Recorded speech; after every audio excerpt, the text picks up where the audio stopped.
There have been so many unforgettable moments in the service immersion experiences.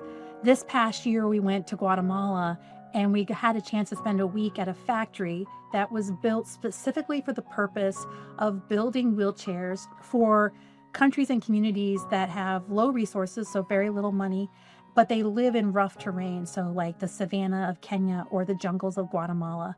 And what blew my mind away, every single person that worked in the factory also was a wheelchair user. So when I went out and we did clinics and we were fabricating these wheelchairs and fitting these wheelchairs and customizing them for children, basically from 1 year of age all the way up to adults, my partners alongside me were wheelchair users, and they could 100% give information back to the consumer about what that experience is really like. And then, of course, just to be a part of building wheelchairs on the ground level, not having a wheelchair just delivered to you, put together, but to be able to build a wheelchair, to see the factory, to see all the care and concern that goes into it, that was like life-changing and eye-opening, and I can't wait to continue to partner with them.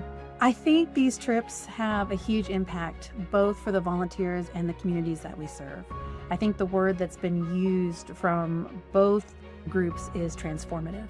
So when we take our students as volunteers to these international experiences, they have a chance to see how culture impacts healthcare.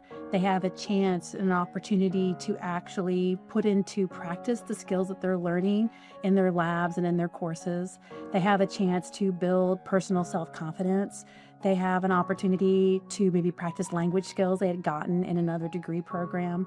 And what we've seen for some of our student volunteers is that when they become alumni, they actually go back to these countries and continue to serve and continue to maintain the relationships. We tend to work with community agencies that serve populations that have been disenfranchised by their own communities and their own cultures. So, for example, in Ecuador, we're working with adults and some children who have Hansen's disease, which the old-fashioned term for that would be leprosy.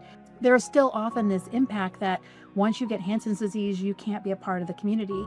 So we are working with individuals who have often been ostracized by their families, ostracized by their neighbors, and they end up working with us, and we're willing to give them hugs and listen to their stories, eat meals with them and play games and just share life with them. And that's life-changing, to go from someone who's on the fringe of society to be included into and acknowledged and seen by a group of people. And then you build on that over the course of a decade plus of going to these places, and when you walk in the room, they know you by name and you know them by name, and you already know their stories. Now you have shared stories.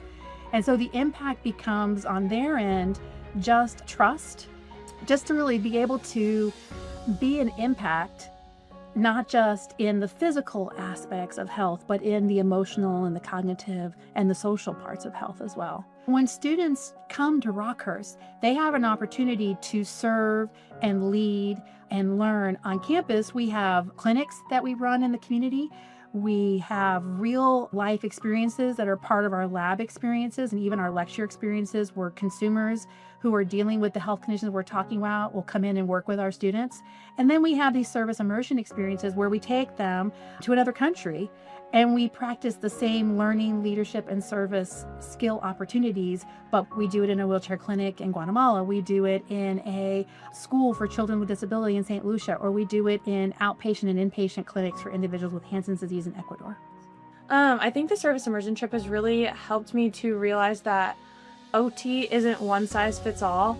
And even if people come in with the same diagnosis, their treatment is going to look widely different from someone of the same age, of the same background, simply because their lives make them unique individuals, and what motivates them and how they're able to get through their day and what they want to do and what they need to do. I just think if you have the opportunity to go on one of these trips, you absolutely should. It's a great way to go out and experience a different culture and get to really connect with clients and your classmates and your professors. And it really creates a deep bond that I'm going to cherish for a lifetime.